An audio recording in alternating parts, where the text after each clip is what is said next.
em cima das entrevistas que você fez na TVT, o Frota, eu também ele é minha fonte para matérias, é um cara super, a gente pode discordar, mas está ali no combate. Sim. Fez uma mudança importante agora, vereador pelo PDT.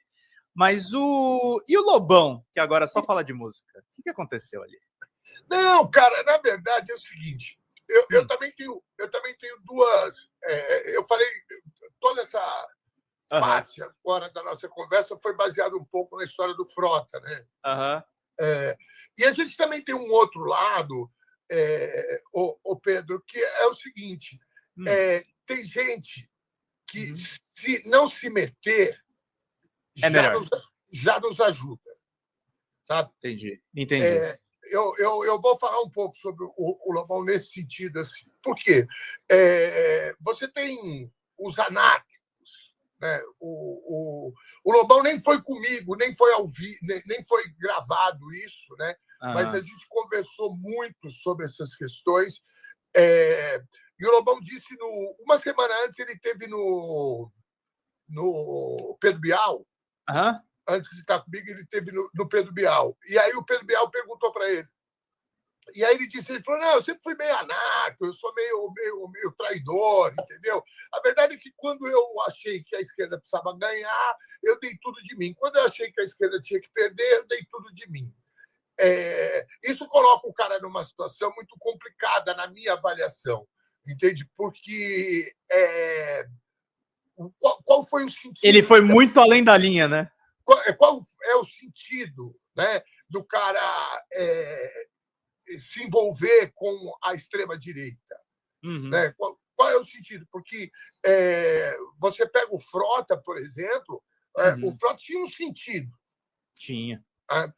E, por um outro lado, qual é o movimento político que o Lobão tem feito agora? Né? Ele está investindo na carreira dele, que a carreira dele, se a gente pegar a carreira dele é revolucionária, ela é contra o sistema, inclusive o sistema capitalista. Né? O Lobão foi o primeiro cara, ele conta na entrevista, ele foi o primeiro cara a romper com as gravadoras. Né? Ele montou um selo independente, ele viu, ele estava atravessando a rua... Ele era o cara das fanzines, né? Ele é o... Exato, exato. E se você pegar a obra dele, né, ela eu, inclusive, eu falo muito isso. A geração do rock nacional dos anos 80, esses caras tiveram uma contribuição tão grande com o processo da redemocratização que muitos deles não sabem.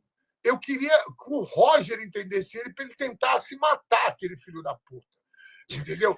Porque ele mesmo não sabe que ele foi importante, que a banda, o Traje a Rigor, toda aquela geração, foi importantíssima, porque nos trouxe para a juventude daquela época, Pedro. Você é mais novo que eu, né, Pedro? Sou. Mas esses 36. Caras... tá.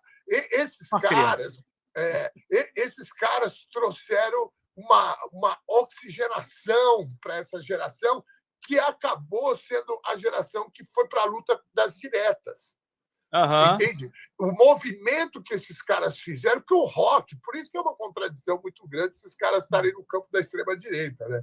O rock ele é completamente subversivo. Né? E ele cumpriu esse papel naquele momento. Né? A Legião Urbana, o Cazuza, o próprio Lobão. O Lobão tem uma música que se chama Revanche, não sei se você conhece, que é uma aula, sabe, inclusive do Brasil. Né? Então, assim, esses caras todos, né, tiveram uma participação gigantesca. Então, eu sempre falo uma coisa assim, com artistas, que é uma coisa que eu discordo, né? Que o artista tem muito essa coisa de falar, não, mas eu não posso me posicionar, cara, porque vai dar ruim, entende? Bilheteria, não sei o quê. Eu discordo, porque, para mim, a arte é uma ferramenta de transformação social e ponto final. Entende? Não dá para você... Eu tive uma discussão sobre o filme da Emília Pérez, né? Que o cara está só contando uma história. Eu falei, então, mas você não pode contar uma história, né, sem respeitar culturalmente o povo que você está retratando. O México. Isso é desonestidade intelectual. No caso desse filme, eles gravaram os artistas, atores e atrizes que gravaram, não falavam o espanhol do México, né? Então, seria a mesma coisa que você fazer um Cidade de Deus ou um Tropa de Elite com atores falando com um sotaque gaúcho, entendeu? Uhum. É um desrespeito à cultura e, mais do que desrespeito, ele não traz, né, a realidade daquele povo mesmo. Né? Você, de alguma forma, você está manipulando a verdade, porque é importante a identidade cultural do cidadão que está sendo retratado. Então, eu discordo dessa coisa de que não, a arte... Não. Né? A arte ela é uma ferramenta política, você queira ou não. E tem muita gente, né, que faz uma arte revolucionária. Entende? Ou mesmo não sabe, ou sabe e não quer se meter, mas só a existência dele e não ser mais reconhecido como um cara de extrema-direita, etc. Porque eu levei outras pessoas também, viu, o Pedro no programa, outros artistas, que não têm nenhuma atividade política partidária, porque tudo é política, mas nem tudo é política partidária. Né? Uhum. Eu levei atores globais, inclusive atrizes globais, que entendem a arte dessa forma, né, revolucionária, mas não tem militância panfletária em nenhum partido. Então, a obra do cara fala por si só. Entende? E é bom isso, é bom. É ótimo, porque grande parte da sociedade também se enxerga assim. Sim. O cara, aquilo que eu te falei, eu pergunto para o cara, você quer transporte público? Você quer saúde pública? Você quer escola pública? Eu quero. Então, caralho, como é que você vai dizer que você não é de esquerda? Entende? Mas é importante que ele defenda aqueles valores. E se for um artista que defenda aqueles valores dentro do trabalho dele, melhor ainda. E o Lobão, nesse caso, é o que você falou. É bom ele talvez não estar mais naquela loucura anterior, né? Ele está pensando mais na obra dele, em fazer música.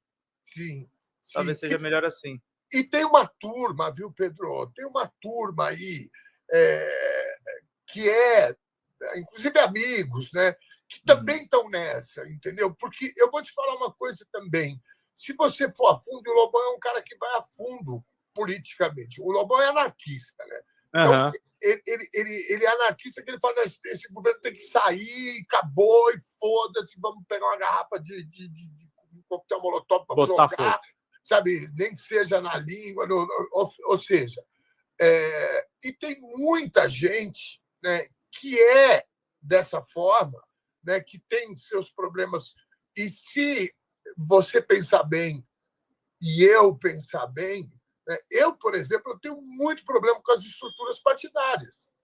Claro, eu também. Mas muito. Agora, eu, como não sou anarquista e me enquadro dentro de um perfil de formação política, eu não vou ser quinta coluna nunca. Sim. Eu tenho responsabilidade política. Sim. Então, apesar de eu ter muitos problemas com a estrutura partidária... Você respeita. Eu respeito, exatamente. E tenho respeito por conta da minha responsabilidade política que eu tenho. Agora, tem muita gente que tem problemas com isso, e se você envolver o cara, né, ou a cara, entendeu? Vai dar ruim, porque as pessoas vão virar e falar assim, não, mas tem esse problema, tem esse problema, tem esse problema, tem isso. Né? O PT, por exemplo, o PT ele teve essa problemática toda lá atrás. A gente falou agora do mensalão. Eu vou te falar aqui o que eu acho, ô Pedro. Fez o que tinha que fazer. Sim, para ficar no poder. Exatamente. As regras do jogo eram essas. Uhum. Entende? Agora, é difícil você discutir com pessoas que não têm esse entendimento, e aí a discussão, sabe para onde ela vai? Ela vai para o ralo, a discussão vai acabar indo para o ralo, porque o cara fala assim, você está defendendo os caras que fizeram? Não. Entendeu? Então, eu acho que o momento agora é da gente furar bolhas, inclusive dentro do campo de conservadores, porque o conservador... ele fala com muita gente do Brasil, né? E, obviamente, a gente tem Eu estou falando conservador, mas não é o caso do Lobão e nem desses artistas que eu levei, né? Mas eu digo, é momento da gente falar, inclusive com conservadores que não são fascistas, porque você é conservador, ok, não tem problema nenhum. Você é um cara de direita, ok, não tem problema nenhum. Vamos disputar as eleições, vamos disputar eleitorado. A questão que o fascista, a extrema-direita, não é o conservador exclusivamente, e muito menos o pessoal de direita. Entende? Então, nós precisamos, primeiro, neutralizar a extrema-direita e aí sim partir para uma discussão ideológica. Porque o fascismo não é uma ideologia, não é. Né? Na verdade, é uma ferramenta de destruição do Estado de Direito. É isso. Fala pessoal, Pedro Zambarda aqui com vocês da Folha Democrata. A Folha Democrata está sob ataque, meus caros. A gente teve a nossa monetização desativada de uma maneira absolutamente arbitrária do YouTube. E para a gente manter as nossas atividades, a gente precisa de um mutirão de Pix de vocês da comunidade, gente, porque a gente fica sem verba para fazer as nossas coberturas básicas, fazer as lives, os cortes, os grupos de WhatsApp, Telegram que a gente pretende criar com essa comunidade maravilhosa. Nós perdemos acesso, por exemplo, vocês que são membros do canal, infelizmente, estão com as suas contribuições paralisadas. Então a gente precisa de uma ajuda em massa dessa comunidade para salvar a Folha Democrata, salvar mesmo, gente. A gente precisa novamente da ajuda de vocês, porque ser de esquerda e atuar com essas big techs é realmente muito complicada. Eu conto com vocês, abram o aplicativo do banco, coloca folhademocrata@gmail.com e faça uma contribuição em qualquer valor, em qualquer horário, também nas metas das nossas lives, para a gente manter tudo funcionando. Tá certo, meus queridos e minhas queridas? Obrigado pela atenção de todos vocês. Vida longa e próspera sempre. Vamos combater, vamos manter a Folha Democrata funcionando, porque nós dependemos da comunidade, gente. Até mais. Tchau, tchau.